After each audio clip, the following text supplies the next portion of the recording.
Watching Kyle's unboxing videos again? Yeah, he always finds the coolest... No way! A robot dog? Gotta ask where he got it. Or use your Samsung Galaxy S24 Ultra. Just draw a circle around the dog on your screen, and it shows you where to buy it right in the app. Whoa, I just learned a new trick. And that for once, I beat Kyle to the next big thing. Circle it, find it with the new Galaxy S24 Ultra and circle the search with Google. Get yours now at Samsung.com. Internet connection required. Results may vary based on visuals. Most of us have clothes we've loved for years, maybe even decades. But it's harder than ever to find clothing that will stand the test of time.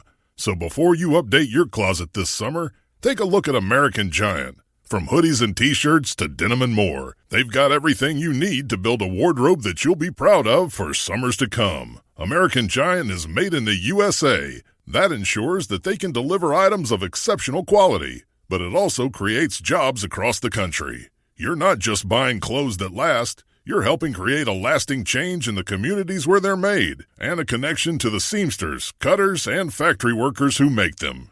Discover the American Giant difference today. Shop wardrobe essentials that last a lifetime at American-Giant.com and get 20% off your order when you use code LT23 at checkout. That's 20% off at American-Giant.com, promo code LT23.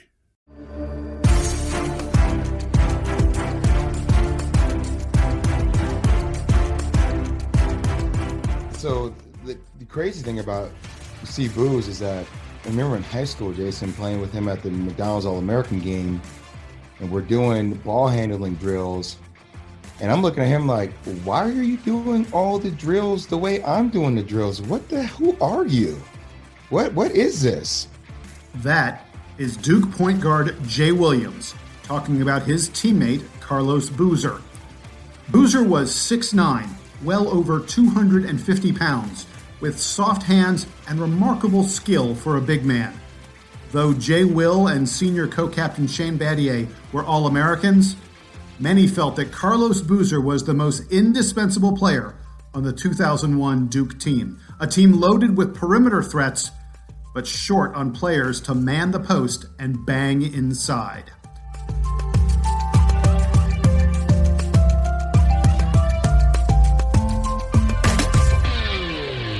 Welcome to Return to Glory, the story of the 2001 Duke men's basketball national champions. I'm your host, Jason Evans. I spent dozens of hours talking to the members of the 2001 team about the ups and downs of their season, getting never-before-told stories about what was happening behind the scenes that year. This week on Return to Glory, we're going to talk about what happened when the Blue Devils lost Boozer. And the best way to begin that conversation is with the big fella himself, reflecting on his battles with other ACC big men, especially Maryland center Lonnie Baxter.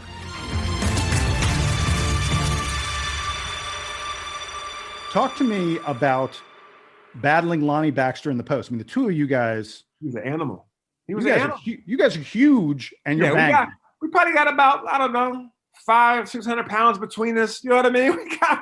We're bad. We both got, big rear ends. We're both physical. We're strong guys. We're the enforcers of our team, but we're also talented. We got soft touch. We can finish inside. We rebound the ball very well. Like Lonnie was a guy that I would look at my calendar when the schedule came out, and I would circle the calendar when I was going against certain guys. Like Virginia had a guy named Travis Watson. I circled that game. Carolina had Brendan Haywood. I circled that game. And Maryland had a guy named Lonnie Baxter, and I would circle that game. Those are the three guys I circled every season.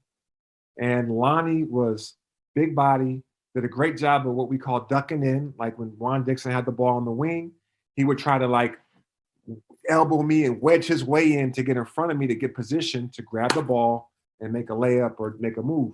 He was very good at this. He was very good. So basically what happens is I run down the court. I'm trying to do the same thing to him. I wrestle on one end with Lonnie, try to battle for position, fight for rebounds, dunk the ball, finish the ball. Then I sprint to the other end and wrestle with Lonnie and fight for rebound. And it was awesome. And then we did that for 40 minutes. Every time we played, and it was 40 minutes of just, it was a war. And and I mean, I respect. It was a battle between two guys. It's like an offensive lineman going against a defensive lineman. It was all we're battling over inches in position. So Lonnie was one of those guys I got excited, I got up for. I couldn't wait to compete against because he was going to bring the best out of me, and I was going to bring the best out of him. As excited as Carlos Boozer was to play other top-tier big men, his teammates were thrilled to have Carlos on their side. His physical presence made life easier for everyone else on the Blue Devil team. Here's freshman guard Chris Duhon. The best thing about Booz is, one, he was a huge guy. So when he set ball screens, like he's gonna hit you. Like it's hard to maneuver around that C-Boo. The C-Boos that was in league, slimmed up a little bit. He was still huge, but this Booz had a little bit more weight to him, a little bit of not good weight to him. So, it would hurt a little bit more. But the beauty with C-Booz is that he had amazing hands. If you put it anywhere near him, 95% of the time he's going to catch it. And then he had like the softest touch, around the basket. So, he was our physical guy, which, again, it take pressure off for Shane of not battling with those guys, and Shane can come from the weak side and block shots and do things that so Booz was very, very important for us.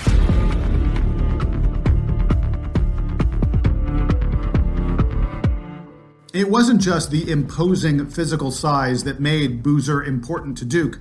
Reserve Ryan Caldbeck told me Carlos was probably the most intense guy on the team. You have different personalities when a team works. Everyone can't have the same personality. And that's, if you had 15 Shanes or 15 Jasons, it just doesn't work. And Carlos's personality, I think, is pretty well summed up, or was pretty well summed up in the layup lines. In the layup lines, this is before the advent of people having these long, elaborate dance routines with each other. There used to be, is a layup line and you just kind of shake hands or bump fists or whatever. You couldn't do that with Carlos. You could do that with everyone but Carlos. In my entire career at Duke, he was the only player that I remember you could not give him a high five or slap his hand or whatever, because he would hit you so hard, it felt like it broke your hand. And he wasn't doing it like as a joke or a practical joke. He wasn't doing it that way. He was so intense and getting so jazzed up. We had one or two guys that would like throw up before a game because they were nervous or whatever, excited. Carlos took his energy out in the form of like, you extended your hand, you were about to like lose a finger in the layup line. And I think that that's representative of who Carlos was in a really good way. Like he's intense and he wants to win. And by the way, like game's over, he's an amazing friend and confidant and just a really beautiful person. But in that layup line, stay away from him.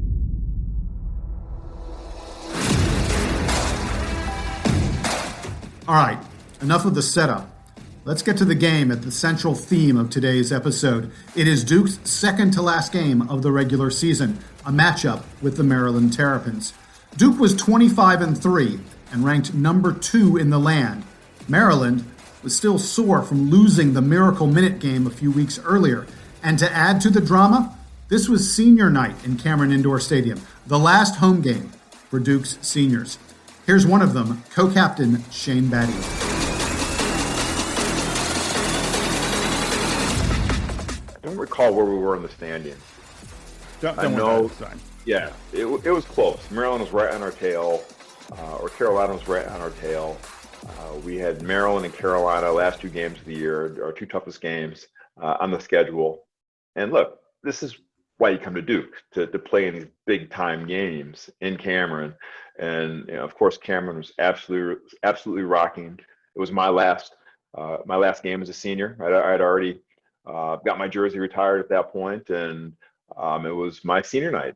And you would like to maybe have played Wake Forest or Florida State on senior night, but we got Maryland. That was okay. And so I didn't have time really to take it in that this was the last time I was playing in Cameron. for Duke because it was such a huge game with so many implications. But I kind of like it that way. And it was one of those games where Maryland has always played us really, really tough. And it was another battle. They had beaten us in Cameron the year before. And so they had confidence they can come into Cameron and beat us. They weren't scared by any means. And that's why I think we respected those guys a heck of a lot. And they just gave us fits again. It was one of those games we just couldn't get it going. Duke was struggling, and then the tough game took an even worse turn. Carlos Boozer got hurt. Here's the big man himself recalling those moments. I can't wait to play him, to be honest. I mean, obviously, like I told you, playing against Maryland Terrapins was one of those games that all of us, I mean, I can probably speak for all my teammates, we all look forward to playing and competing against, that level of competition. And to be honest with you, before I got hurt, I was busting their ass. Like, I felt really good. I had a good game. Like, I felt like, I don't know if I had 16 points or 10 points. I was balling in the first half. And then I come down. I can't remember if it was a rebound or what have you, but I felt a pop in my foot. But it wasn't like a sprained ankle, or it was different. I tried to play through it a little bit, but every time I stepped on it, I felt the pop. So, obviously I walk to the end of the bench, come out the game. They take me back to the x-ray room. We got great doctors. Shout out to our doctors. They told me I have a fracture in my foot. And I need to get more testing to find out, how severe the fracture is. So, sucks because we're having a great year. I'm having a great year individually, but our team is really balling, and we're kind of hitting our stride a little bit. I think we're number 1, number 2 team in the country. We're playing very well, and I go down.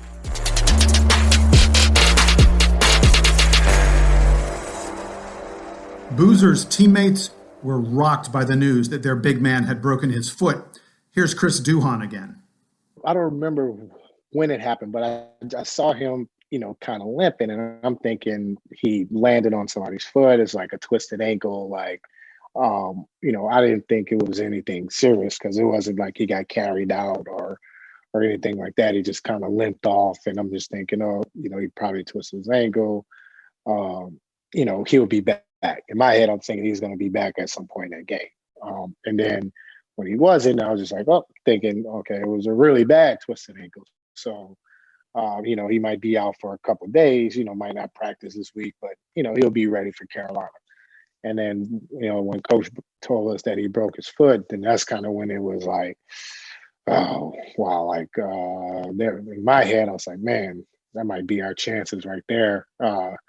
With, Booze being out, like, I don't, it's gonna be tough for us to overcome that. That's how important he was for us on that team. So when that initially happened, I know that hit me hard because Booze is the best. Everyone loves Booze, and you don't want him to see him be hurt, but also like you knew how important he was to our team. So it hit me really hard. Everyone was worried, even the always confident captain of the team, Shane Battier. In the second half of that game, Carlos Boozer rolled on his foot and had to leave the game. And that is when there was a huge balloon that got that sort of popped on our sideline because, Booze was such an anchor for our team and our big, strong physical presence inside. And we said, oh man, like, this is not good. This is not good for us. And we lose the game to Maryland in that game. And I remember walking off Cameron for the last time in the uniform. And I wasn't emotional. I really wasn't thinking about that. I was thinking about Carlos. I was thinking about our team. What does this mean? And I tried to be a source of strength for our guys, but inside I was nervous, and I didn't know. I couldn't process it like this. I couldn't process it in a proper way. Carlos was the one guy that if he got hurt, it would make our jobs really, really, really hard. Much tougher than if he was there, more so than any other player there.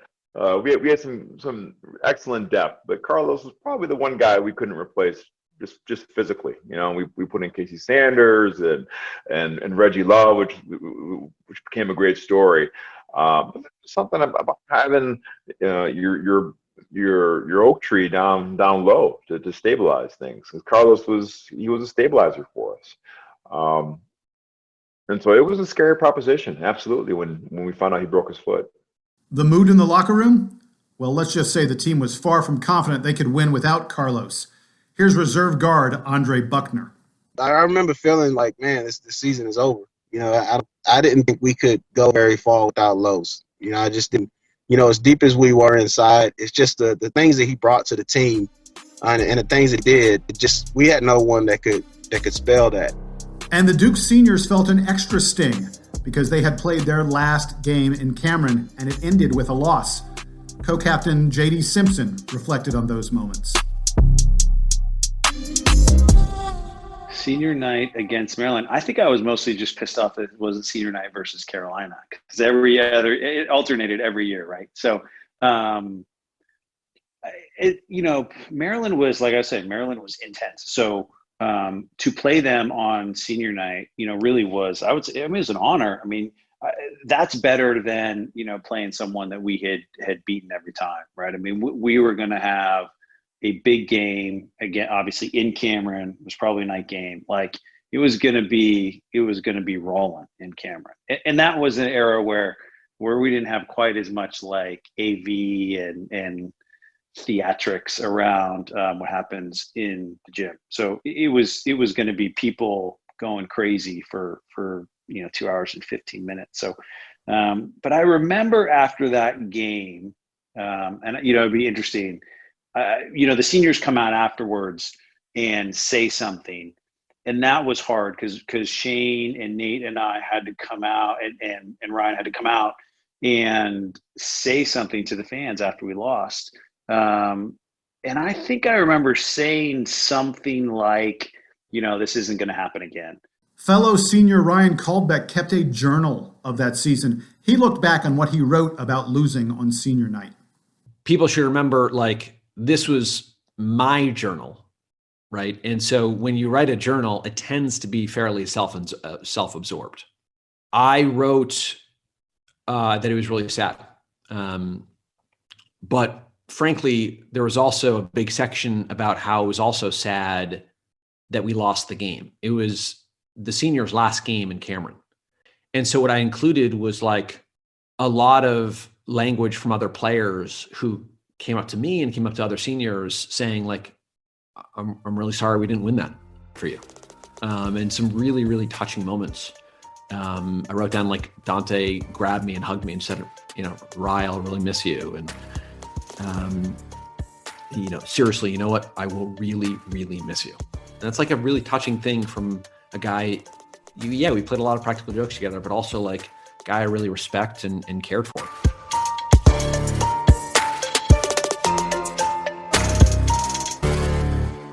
Okay, so Carlos Boozer's foot is broken. The team has suffered a crushing loss on senior night, and the players who were once confident of their path are now very uncertain how the rest of the season will go. There's no question the team's hopes of achieving great things were in serious jeopardy.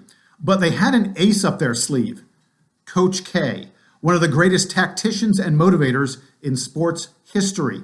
Strap in, because here's Shane Battier taking us through what happened next.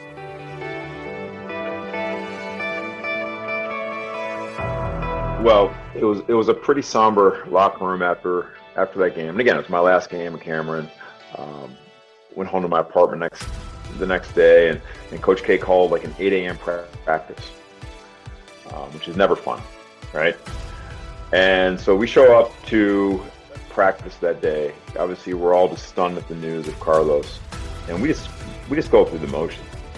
And it's bad practice. We're not concentrating. We're not communicating. We're not playing with energy. So Coach kicked us out of practice. He said, "You guys don't want to play? All right, I don't want to coach you. Get the heck out of my gym. And so come back when you're ready to practice." So Nate and I and JD Simpson, who's part of this, our senior captain, we took everybody in the locker room, and that's when I got pretty emotional.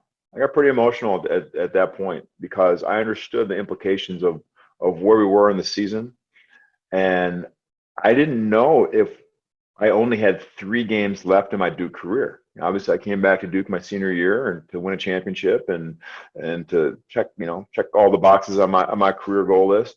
And I got really emotional and started crying and yelling and throwing chairs. And I said, "You guys don't understand. Like, you guys have more time." Nate, JD, and I, we have very little time left. We could conceivably go to Carolina and get our butts kicked. We could lose in the first round of the ACC tournament without Carlos, and we could be upset by a 16 seed in the tournament, first ever. I mean, that was a real fear. That was a real fear. And I said, I'm not going out like that. I'm not going out like that. And it meant so much to me. And Nate was a little more calm than I was, but I was, I wasn't down. I wasn't doubting, but I definitely did not feel confident. And, we all sort of agreed to let's go out and let's do something special. We're not one player dependent. Let's go do what we do. And so Coach brought us out back to the practice, and he said, "If you listen to me and believe in what I say, we will win the national championship." It's kind of a shocking statement to say to your team, right? They go from throwing chairs to, "If you believe in what I say and do as I say, we will win a national championship."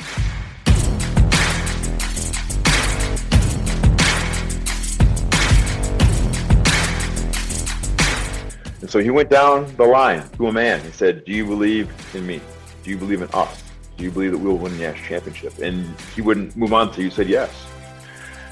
And so he said, "All right," after everyone agreed, "I got a new plan. We're going to reinvent ourselves. You have to be malleable, and you have to move on to the next play." So we're going to become the most. And we I think so we might still have the record for made 3-pointers in a year. Maybe not anymore. But for literally 10, 15 years, we had the record for the most threes. And he said, "Look, we are going to totally reinvent who we are. We are going to try to shoot 60 threes against North Carolina." 60. He said that. He said, we're going to shoot 60 threes. And we're all just like, "What?" So the first drill he did, he said, "Okay, put 5 minutes on the clock. How many threes can we make?" And so, we made something like 300, 403, whatever it was. And he said, "Oh, that's a good number. All right, put 5 more minutes on. We got to beat that score. We're not leaving until we beat that score again." And so he's like, this is how we're playing. If you miss, I don't care. Shoot it again. If you miss, shoot it again. If you miss, shoot it. So we were just going to try to blitz them with as many 3-point shots as we could. I mean, Coach K was way more analytically inclined than anybody else at the time. He'll never say he was analytics. That's analytics. One of the guys raining threes from the perimeter was wing Mike Dunleavy. He talked about the genius of how Coach K approached remaking the Blue Devils minus Boozer. I think when you're preparing to be without Carlos, you're thinking in your own mind, and everybody had their own ideas of, okay, so-and-so's Matt Christensen's got to step up. Casey Sanders has got to step up. These different, you think immediately just plug in somebody else. And, I just remember Coach in the locker room he had a plan in mind that he was so resolute and confident in. And his idea was, let's not look at it like we got to trade one big guy for another. Let's look at it like we're going to play a new way, a different style. We're going to play fast, and we're going to shoot a lot of even more threes than we have. And we're going to kind of overwhelm teams with speed and pace. And he kind of presented this new battle plan to us in practice, or in a film session leading up to practice, and it just instilled this amount of confidence in our team that only he could have done. Again and again, I heard from members of the 2001 Duke team that they were stunned by Coach K's confidence in this moment of crisis. Again, here's JD Simpson. Coach K walks into our locker room and looks at each of us. He's really calm and says, "If you do what I tell you to do, we will win the national championship." And I remember thinking like, holy shit, like this guy came in and has the confidence enough to say, if you do what I tell you to, you'll win the national championship. I didn't not believe him. I was just like, all right, well, like, let's just do what you tell us to do. Do you know what I mean? Like it, but in retrospect, looking back on, you know, the leadership that he showed at that time, by the way, he was right. So that makes the story even better. But that capability to have the confidence to come in and say, listen, something as really as bad has happened. But if you listen to me, do what I say we're going to do, despite this really bad thing, you're going to do the best thing, right? Which is win a national championship. And I to this day, I'm still floored at that leadership. And, you know, we still had to do what he said to do, but it all worked out in the end. So, I mean, that's the story to me that stands out the most of that year was that practice, the beginning of that practice, right? All-American Jay Williams was among the Blue Devils who were unsure what the team would do when Boozer got hurt, but he got excited as Coach K laid out the new plan.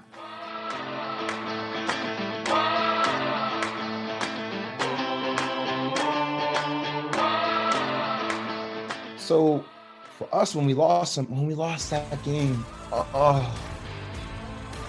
another defeated moment against that team. And I remember coming to our locker room, I mean, feeling like somebody had died. I mean, I felt like our whole season was done. We were done. And it wasn't that I had lack of faith in Casey Sanders or Nick Horvath, but Boo's offensively was just different than those guys. He was way more advanced than those guys at that stage. Obviously, he went on to have a stellar NBA career, right? Exactly, yeah. But I remember being in our seat, so fascinated to hear how all the other guys think about this. And I remember my head was down, and I mean, we were all in shock, like hysteria, just like shock. Like,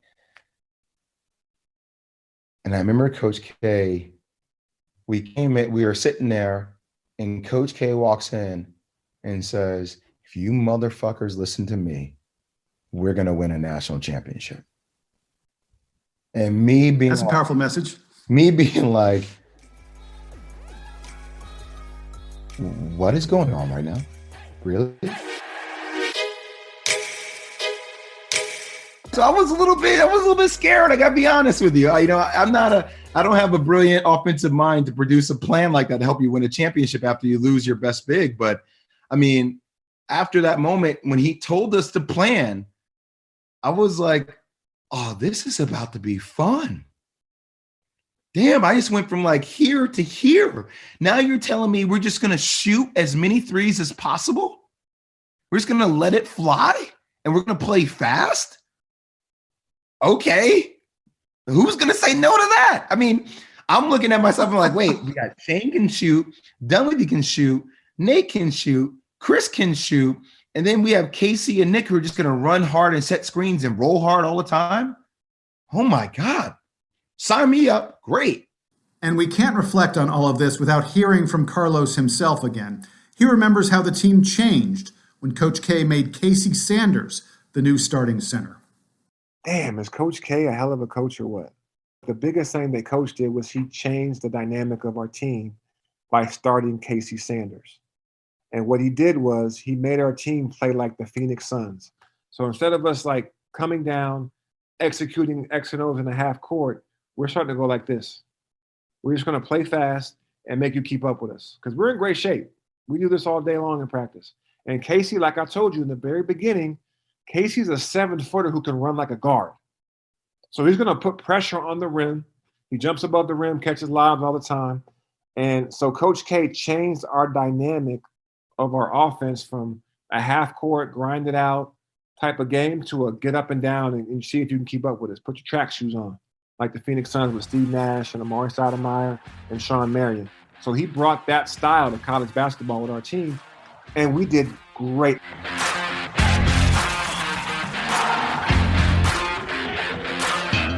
Okay, you just heard Carlos talk about the speed that Casey Sanders brought to the team. Casey himself recalls the excitement over his new expanded role. Coach, after the game, wasn't really down. Would I say he was concerned? Yeah, I think he was concerned, but the attitude that he conveyed to the team was, hey, look, we got this. Brought me into his office and said, hey, Casey, look, I need you to do only two things. I need you to run and I need you to defend. He's like, you do both of those and we are going to succeed. Can you do that? And in my mind, I'm like, my God, yes. Because those are the things that I do better than most people. Honestly, I don't want to talk against any teammate, but I absolutely at the time thought I was a better defender than Carlos. I just was a better protecting of the bucket. Also, that freed up from a offensive standpoint the other guys because they knew that they didn't really have to have the pressure of giving me the ball, whereas Carlos, you get Carlos the ball because he finished. Like you can't be out there and not give Carlos the ball because that's hurting us. But not giving me the ball, that honesty in my game at that time, not so much. You'd be better off shooting the ball. And I knew it and I was comfortable with it. And my God, I was just so freaking tickled to be a part of this thing in the way in which I always wanted to be more a part of it. And so when Coach said that to me, I really took it to heart. I really did start to prepare myself mentally for what was ahead. So again, after this practice, he brought me to the side. He said, what do you think? I told him I was ready. He says, okay, well, this is what we need to do. And the reason he did this was because he and Wojo stood after practice and Coach took off and me and Wojo were there and they were making me run wind sprints. Now, my God, I was like, what did I do? It was the first thought in my mind immediately. But because of what Coach just told me and what we just talked about he's going to make me do these wind sprints. Coach was like, I'm going to make you do, wind sprints and get you into shape. You need to get into better game shape. This is not a punishment. And when he said that to me, those were probably the most joyous wind sprints you could do, considering the circumstance that the purpose of it is to get you as tired as possible and then have you recover and then do it to you again. And I must have spent a good 30 minutes to 20 minutes after practice just doing these and doing free throws. And then me and Wojo got together and we had a conversation about how he believed in me and did I understand everything that the coach was asking of me.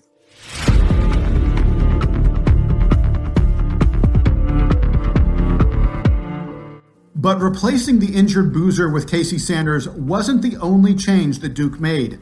Coach K also shocked everyone by removing senior co-captain Nate James from the starting lineup and inserting freshman Chris Duhon.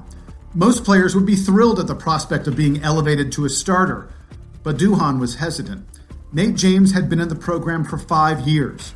He was a role model and a team leader. Chris told me he thought benching Nate was just plain wrong. And then he said, we're going to make this, change in the starting lineup. It's like, Chris, you're going to start for Nate. And, he was like, Nate, do you have a problem with that? And Nate's like, no. And then, Chris, you have a problem with that? And I'm like, no, I guess, yeah. But, internally, I'm like, oh, that's fucked up because it's Nate. This is a senior. Like, I know he's worked his butt off. Like, he's, important to the team, things like that. So, after that, we have practice, we get kicked out. And he's like, you guys are not believing, things like that. You don't believe, you're not believing. Don't come back until you're believing that we're going to go and win this. So, we have our team meeting and we have practice again that afternoon. And, it was better. But for me, I was still kind of going through the motions in a way because I'm still thinking about Nate. And, it kind of took Nate, after that practice, we're walking off, Nate comes and he puts his arm around me. He's like, look, man, hey, I'm okay. Like, don't worry about me. I need you to, be who you are. Like, trusting what coach is saying. Like, don't worry about me. Like, we're going to be all right. We're going to win this thing. So getting that reassurance from him took a huge weight off of my shoulder and it allowed me to just kind of, all right, let's go out and play and, and go and try to win this thing. As for Nate James, he recalls telling Duhon it would be fine. Nate wasn't interested in individual goals. He wasn't interested in whether or not he was starting. He was all about making sure that the team succeeded. Carlos Boozer goes out, late in the year, with the foot injury, and we're going to put Duhon in the starting lineup. And he's looking at me like, holy crap, a guy that he looks up to, how I'm going to feel about that. I go to him like, dude, like, I'm good, man. Like, I came to Duke to win a national championship, buddy. Like, you be ready to rock. Come on, I got you.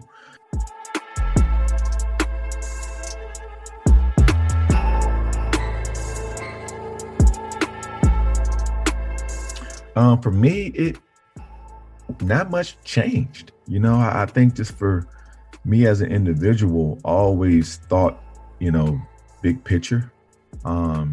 I knew I wasn't playing well, first and foremost. I knew I needed to get better, I was in a shooting slump. My average, I was one of them things where the average was going in the wrong direction. It was 15 points, 14 points, 13, 12. I'm like, oh my God, fellas, like I really suck right now, and just trying to get back to really playing at a level and regaining my confidence so I can in turn, be the leader that I've always been and help, my teammates. I knew, as a fifth year senior, this is it. Like the sand is running out of the hourglass.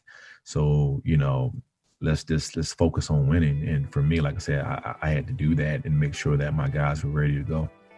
And ready to go they were. Up next was the hated UNC Tar Heels, one of the biggest teams in the land. More on that when Return to Glory continues.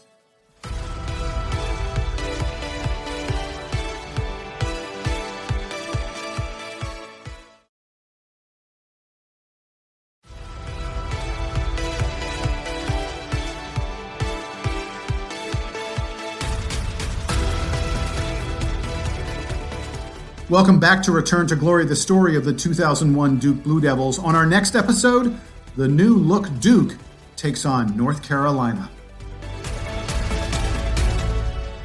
We started Casey Sanders that game, and he was my personal screener. And Coach K said, Casey, I don't care where Shane is on the court, you go screen for him. Which is like crazy, right? I never had a personal screener before. So Casey's job, his only job, was to get me open. I remember second half, 4 or 5 minutes into the second half, looking at Brendan Haywood and Chris Lang bent over with their hands on their knees. And I remember Chris Lang just had this.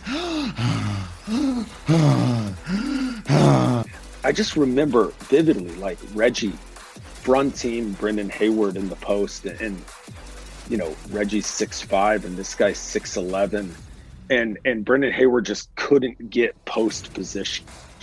The story of how a pair of little-regarded reserves suddenly became Duke heroes. Next time on Return to Glory, the story of the 2001 Duke Blue Devil national champions.